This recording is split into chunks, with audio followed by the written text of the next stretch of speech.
Ya, kembali lagi kita belajar Java.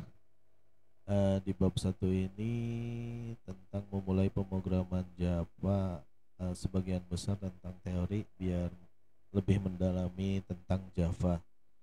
Kita lanjut ke slide 2. Ini gambaran belas besarnya yaitu ilustrasi program ya. Ini ada beberapa line baris dalam sebuah program komputer. Ini tentang program if column number 60 right to next line. Di sini daftarnya merupakan kode Microsoft Word yang secara logika jika nomor kolom lebih besar dari 60 lalu pergi ke baris berikutnya. Jika tidak, jika nomor kolom tidak lebih dari 60 lalu tetap di jalur yang sama. Oh, ini kayak kita ngetik pas akhir ujung baris, logika program di dalam programnya jika udah 60 kolom lalu dia lanjut ke baris berikutnya. Di sini nama nama lain untuk program atau bagian dari program adalah kode. Nah, ini kode ini bersama dengan jutaan baris kode lainnya membentuk suatu program dan disebut Microsoft Word.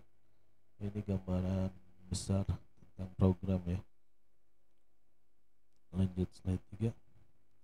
Bagaimana di web aplikasi, ketika mengklik link tautan di web yang membawa langsung ke halaman Facebook. Di balik layar seseorang telah menulis kode sebagai berikut.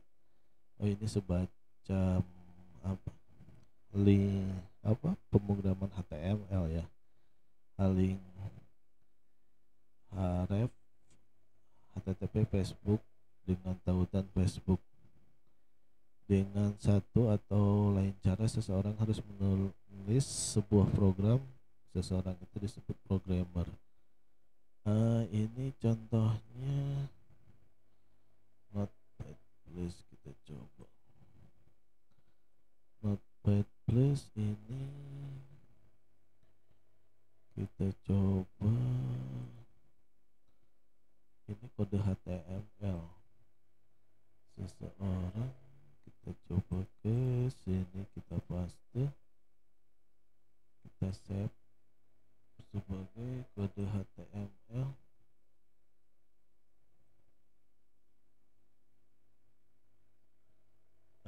Index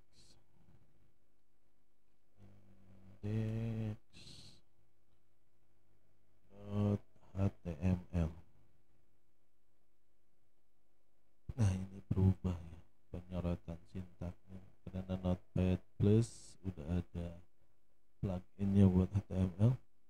Kita coba lihat di ini kita coba. Nah, ini ketika kita klik Facebook, sebenarnya tulisan Facebook ini ada kode HTML-nya. Ini seorang web programmer biasanya ngetikin kode ini. Kita klik langsung muncul ke halaman Facebooknya.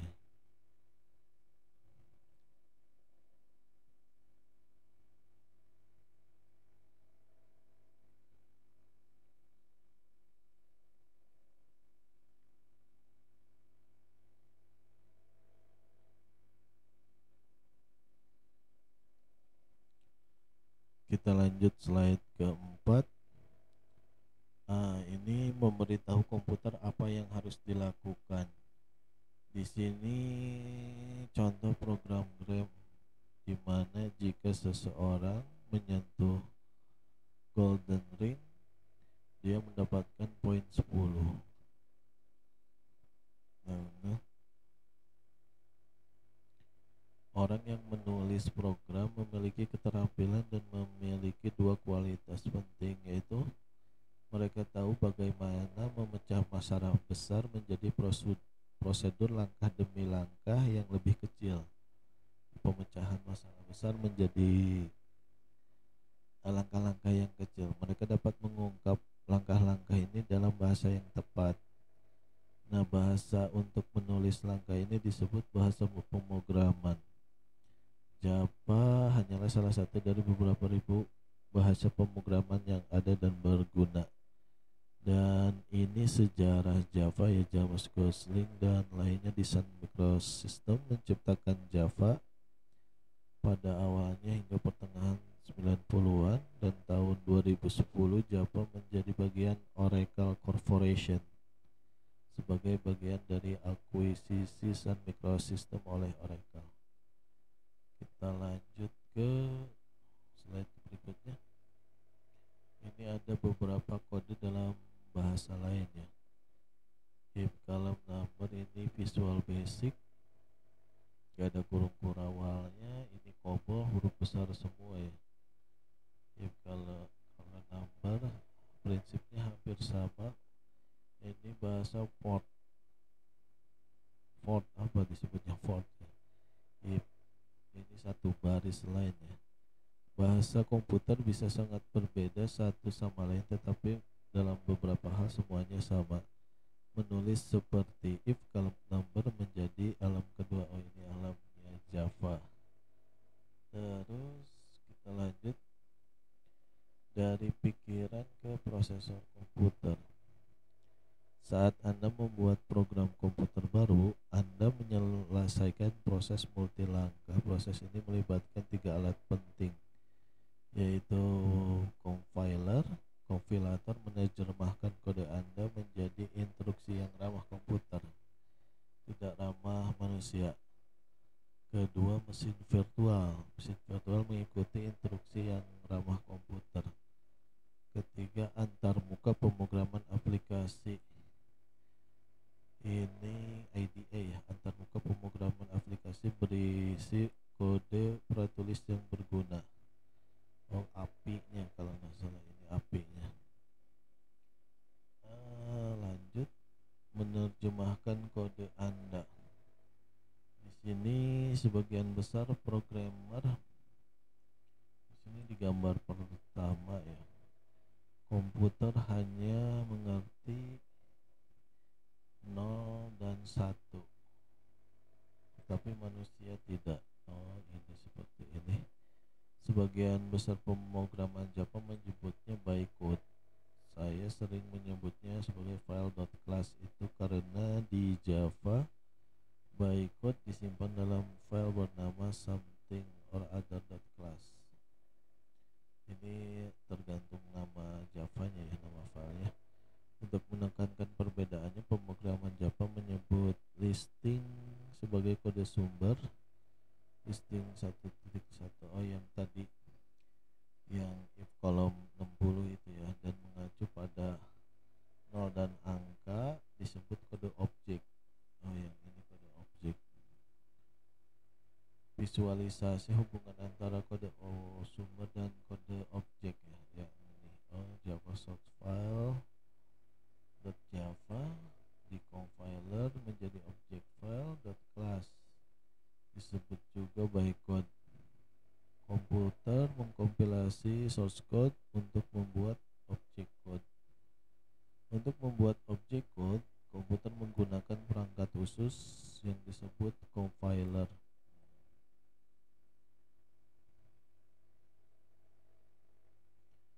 Apa itu bytecode? Bytecode di sini ada gambaran ilustrasi ya kalau nggak salah, bahwa bytecode hal-hal dalam file.class berisi deskripsi lengkap tentang operasi yang harus dilakukan komputer. Operasinya subtract, yang ini yang lain. Kalau negatif dia continue, ini wrap di bawahkan. Apa itu bytecode? Bytecode adalah pengkodean logika program. Angka 0 dan 1 pada gambar 1 menggambarkan aliran data dari satu bagian komputer ke bagian lain. Ketika komputer menjalankan program, komputer memeriksa bytecode ini dan melakukan setiap detail langkah demi langkah. Kata Javac adalah singkatan dari Java Compiler. Oh, kalau yang sudah pernah install Java JDK, kita coba yang di sini ini. Javac.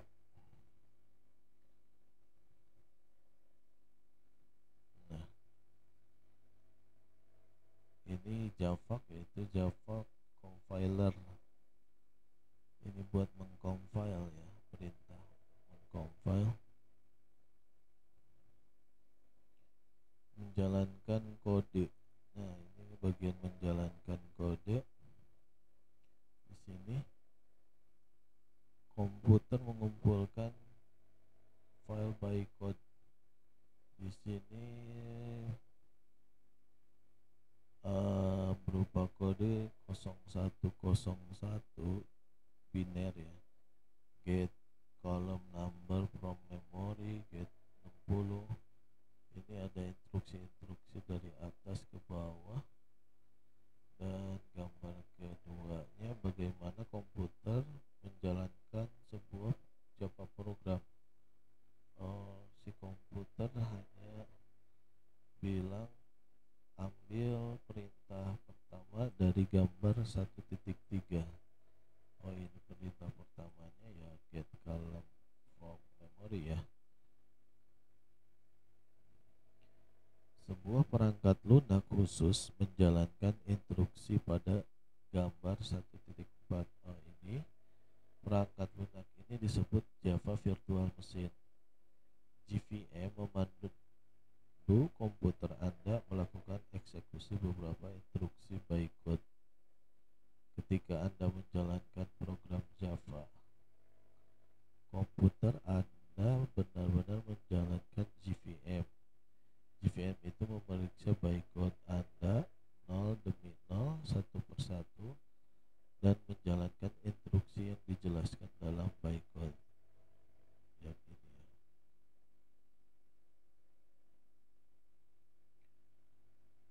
Menjalankan kode lagi. Nah, di sini ada gambar dua cara menjalankan program komputer. Di sini pikirkan JVM sebagai proksi pesuruh atau perantara.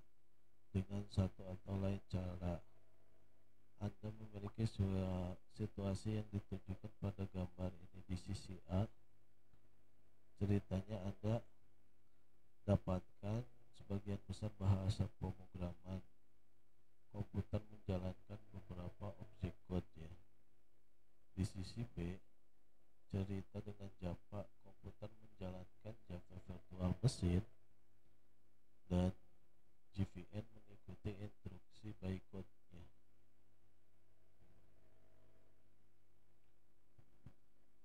Di sini tulis sekali, jarankan di mana saja.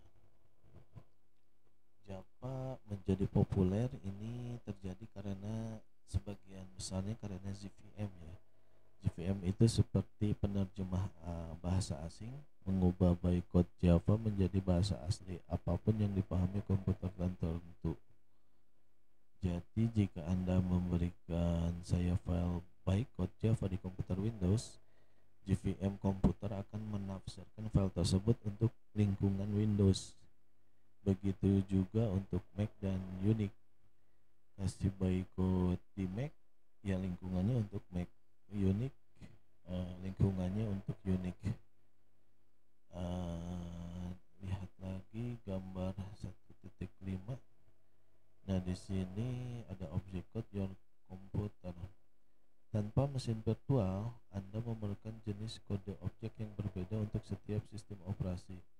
Tetapi dengan JVM hanya satu bytecode yang berfungsi pada mesin Windows, Unix, Mac atau apapun. Ini disebut portabilitas. Dalam dunia pemrograman komputer, portabilitas adalah komoditas yang berharga ya.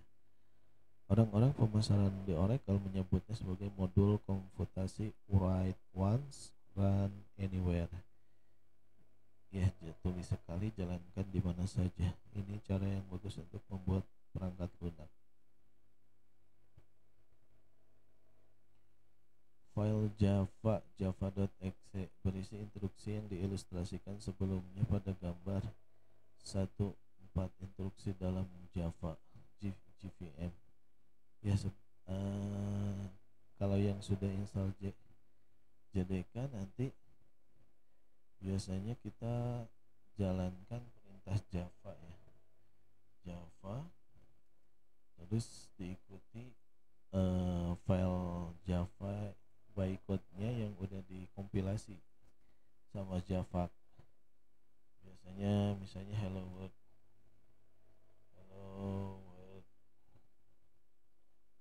dot class, biasanya kan setelah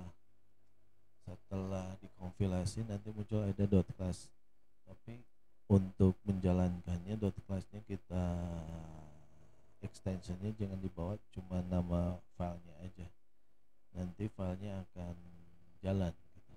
Nah ini Java sebagai JVM. Sebagai programmer Java, nanti Anda sering untuk menyuruh komputer Anda untuk menjalankan program Java. Komputer Anda memenuhi keinginan ini dengan pergi ke belakang layar dan menjalankan instruksi dalam file Java. Lanjut, kode yang dapat Anda gunakan. Pada awal 90-an banyak proyek pemrograman besar ditulis dari komponen cetakannya ya. Java muncul tahun 95, jadi wajar bagi para pendiri bahasa untuk membuat perpustakaan kode yang dapat digunakan kembali. Pustaka tersebut mencakup sekitar 250-an program, termasuk kode untuk menangani file disk, kode untuk membuat jendela, kode untuk meneruskan informasi melalui internet. Sejak tahun 95-an, perpustakaan ini telah berkembang menjadi lebih dari 4.000 program. Pustaka ini disebut Application Programming Interface, API yang disingkatnya, atau bahasa Indonesianya antarmuka pemrograman aplikasi. Setiap program Java, bahkan yang paling sederhana, memanggil kode di Java API. Java API itu kalau yang udah main Java yaitu import modul ya, import scanner, import swing gitu. Nah ini berguna, Java ini sangat berguna dan tangguh berguna karena semua hal yang dapat Anda lakukan dengan program API. Ini hebat karena API sangat luas, tidak ada yang mengingat semua fitur yang disediakan oleh Java API. Pemrogram mengingat fitur yang sering mereka gunakan dan mereka mencari fitur yang mereka butuhkan dalam keadaan darurat. Mereka mencari fitur ini dalam dokumen online yang disebut API Specification, dikenal sebagai bagian besar programmer Java sebagai dokumentasi API atau Javadoc. Nah ini dokumentasi API-nya bisa diakses lewat online di halaman berikut dan offline bisa di-download ya. Kita lihat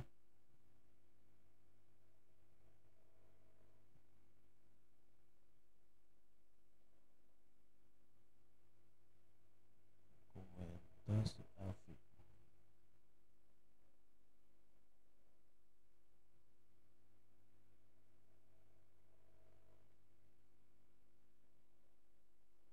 Nah ini dokumentasi API online ya.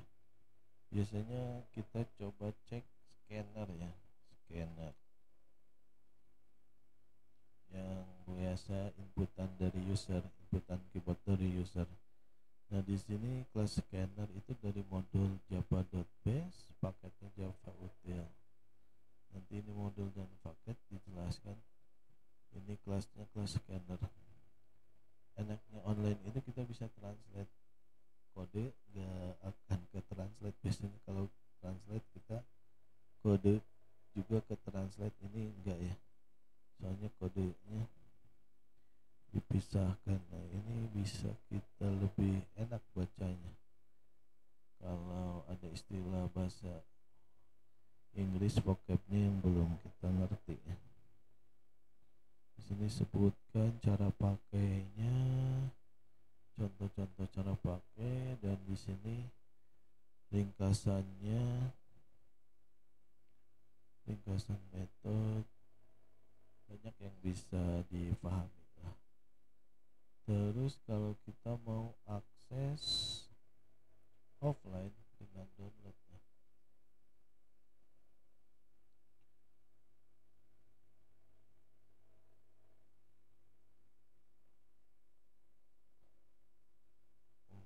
saya masukin titik ya.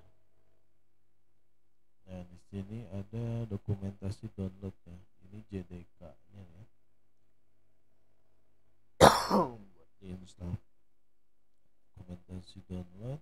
Nah di sini sekitar 50 megaan kita bisa download.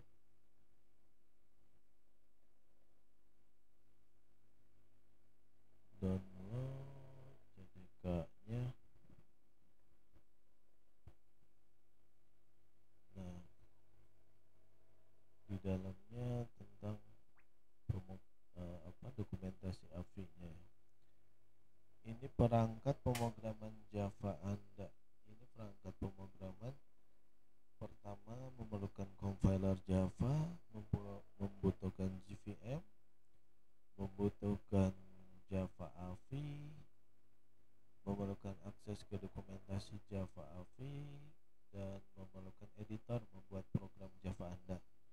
Editor sangat mirip dengan Microsoft Word atau seperti program pengolah kata lainnya. Perbedaan besar adalah bahwa editor tidak menambahkan pemformatan ke teks Anda. Tidak ada huruf besar, miring, atau perbedaan di antara fontnya. Editor yang Anda gunakan melakukan penyorotan sintak. Dengan penyorotan sintak, editor membuat teks tampak di format sehingga Anda memahami struktur pemrograman Anda. Seperti tadi pakai Notepad Plus ya. Di situ sebenarnya penyorotan teks. Di sini saya nggak melakukan ganti warna tadi. Ini udah otomatis karena ada plugin HTML, ada plugin buat membuat PHP dan HTML ya.